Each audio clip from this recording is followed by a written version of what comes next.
जय गणेशाय नमः।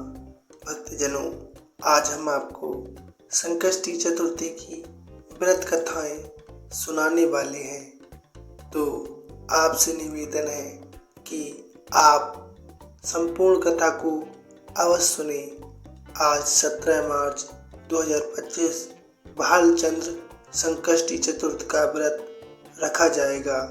ऐसे में व्रत कथा सुनने का और भी फल प्राप्त होता है। संकष्टी चतुर्थी के दिन संकष्टी चतुर्थी व्रत की कथा आपको अवश्य सुननी चाहिए।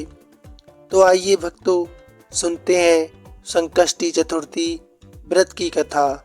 यदि आप हमारे चैनल पर नए आए हैं तो प्लीज़ सब्सक्राइब कर लें, साथ ही वीडियो को लाइक शेयर अवश्य करें। आपका बहुत धन्यवाद होगा। श्री गणेश आपके भंडारे भरें। तो चलिए शुरू करते हैं। एक बार देवता कई विधाओं में घिरे थे। तब वह मदद मांगने से भगवान शिव के पास आए। उस समय शिव के साथ कार्तिकेय तथा गणेश जी बैठे हुए थे। देवताओं की बात सुनकर शिव जी ने कार्तिकेय व गणेश जी से पूछा कि तुम दोनों में से कौन देवताओं को कष्ट से निवारण कर सकता है। तब कार्तिकेय व गणेश जी दोनों ने स्वयं को इस कार्य के लिए सक्षम बताया। इस पर भगवान शिव ने दोनों की परीक्षा लेते हुए कहा कि तुम दोनों में से जो पृथ्वी के सबसे पहले चक्कर लगाकर आ जाएगा वही देवताओं की मदद करेगा। भगवान शिव के मुख से ऐसे वचन सुनते ही कार्तिकेय अपने वाहन मोर पर बैठकर पृथ्वी की परिक्रमा के लिए निकल पड़े।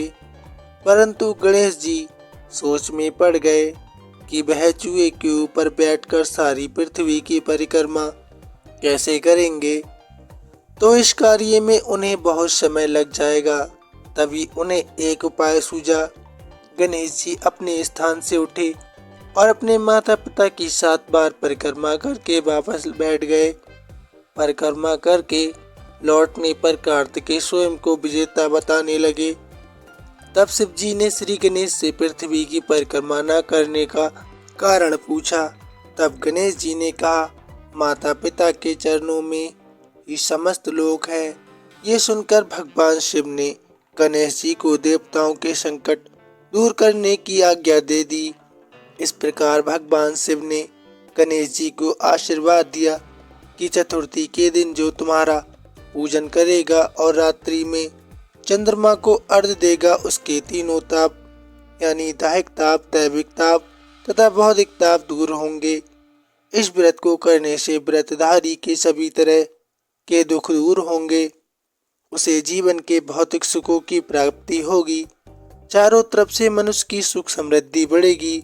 पुत्र पौत्र आदि धन ऐश्वर्य की कमी नहीं रहेगी। अब आइए सुनते हैं संकष्टी गणेश चतुर्थी की दूसरी कथा। एक समय की बात है, राजा हरिश्चंद्र के राज में एक कुमार था। वह मिट्टी के बर्तन बनाता, लेकिन वह कच्चे रह जाते। एक पुजारी ने सलाह दी कि इस समस्या को दूर करने के लिए एक छोटे बालक को मिट्टी के बर्तन के साथ आवा में डाल दिया जाए। उस दिन संकष्टी चतुर्थी का दिन था। उस बच्चे की मां अपने बेटे के लिए बहुत परेशान थी। उसने गणेश जी से बेटे की कुशलता की प्रार्थना की। दूसरे दिन जब कुमार ने सुबह उठकर देखा तो आवा में उसके बर्तन तो पक गए थे, लेकिन बच्चे का बाल भी बांका नहीं हुआ था। वह डर गया और राजा के दरबार में जाकर सारी घटना बताई। इसके बाद राजा ने उसे बच्चे और उसकी मां को बुलाया तो मां ने सभी तरह के विघ्न को दूर करने वाली संकष्टी चतुर्थी का वर्णन किया। इस घटना के बाद से महिलाएं संतान और परिवार के सौभाग्य के लिए संकष्टी गणेश चतुर्थी का व्रत करने लगी। अब आइए सुनते हैं तीसरी कथा। एक समय की बात है, भगवान विष्णु का विवाह लक्ष्मी जी के साथ निश्चित हो गया। विवाह की तैयारी होने लगी। सभी देवताओं को निमंत्रण भेजा गया, परंतु गणेश जी को निमंत्रण नहीं दिया गया। कारण जो भी रहा हो, अब भगवान विष्णु की बारात जाने का समय आ गया। सभी देवता अपने वाहनों के साथ विवाह समारोह में आए। उन सब ने देखा गणेश जी कहीं दिखाई नहीं दे रहे हैं। तब वे आपस में चर्चा करने लगे कि क्या गणेश जी को न्योता नहीं दिया है या स्वयं गणेश जी ही नहीं आए हैं। सभी को इस बात पर बहुत आश्चर्य होने लगा। तभी सबने विचार किया कि भगवान विष्णु से ही इसका कारण पूछा जाए। विष्णु भगवान से पूछने पर उन्होंने कहा, हमने गणेश जी के पिता भोलेनाथ महादेव को न्योता भेजा है। यदि गणेश जी अपने पिता के साथ आना चाहते हो तो आ सकते हैं, अलग से न्योता देने की कोई आवश्यकता भी नहीं।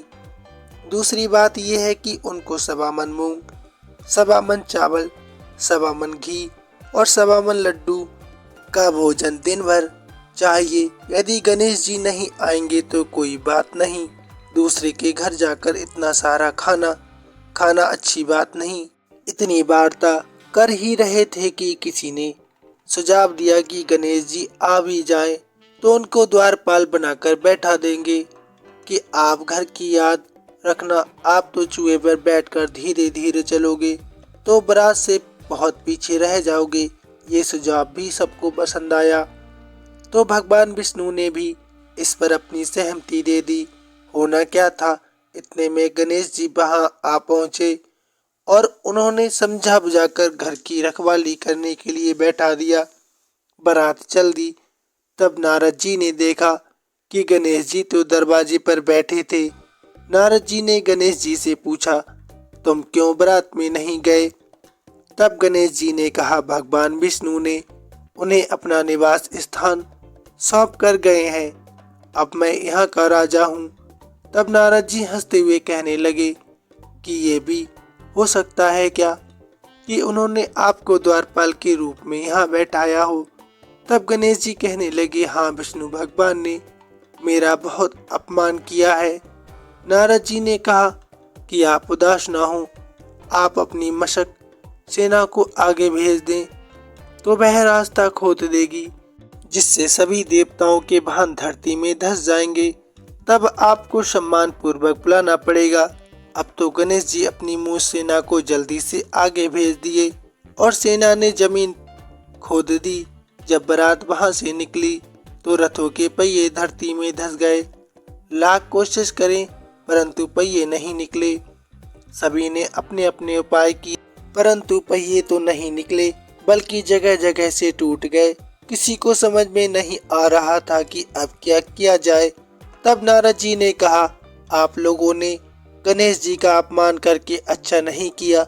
यदि उन्हें मना कर लाएं तो आपका कार्य सिद्ध हो सकता है और ये संकट टल सकता है। शंकर भगवान ने अपने दूत नंदी को भेजा और वे गणेश जी को लेकर आए। गणेश जी का आदर सम्मान के साथ पूजन किया। तब कहीं रथ के पहिए निकले। अब रथ के पहिए तो निकल गए परंतु वे टूटे फूटे हुए थे तो उन्हें सुधारे कौन। पास के खेत में एक किसान काम कर रहा था, उसे बुलाया गया। किसान अपना कार्य करने से पहले श्री गणेशाय नमः कहकर गणेश जी की वंदना मन ही मन करने लगा। देखते ही देखते किसान ने सभी पहियों को ठीक कर दिया। तब किसान कहने लगा कि हे देवताओं, आपने सर्वप्रथम गणेश जी को नहीं मनाया होगा और ना ही इनका पूजन किया होगा, इसलिए आपके साथ ये संकट आया है। हम तो मूर्ख अज्ञानी हैं, फिर भी पहले गणेश जी को पूजते हैं, उनका ध्यान करते हैं। आप लोग तो देवतागण हैं, फिर भी आप गणेश जी को कैसे भूल गए। अब आप लोग भगवान श्री गणेश की जय बोलकर जाएं तो आपके सब कार्य बन जाएंगे और कोई संकट भी नहीं आएगा। ऐसा कहते हुए बारात वहां से चल दी और भगवान विष्णु का लक्ष्मी जी के साथ विवाह संपन्न करा के सभी सकुशल घर लौट आए। हे गणेश जी महाराज, आपने विष्णु भगवान के जैसे कार्य सिद्ध किए, उसी प्रकार सभी के कार्य सिद्ध करें। श्री गणेश जी का ये व्रत समस्त मनोकामनाओं की पूर्ति करने वाला व्रत माना जाता है। इस व्रत को करने से मनुष्य के सारे कष्ट दूर होकर मनुष्य को समस्त सुख सुविधाएं प्राप्त होती हैं। तो प्रेम से बोलिए भगवान श्री गणेश की जय। दोस्तों वीडियो कैसी लगी प्लीज़ कमेंट में अवश्य बताइए। साथ ही कमेंट में अवश्य लिखिए जय गणेशाय नमः। धन्यवाद।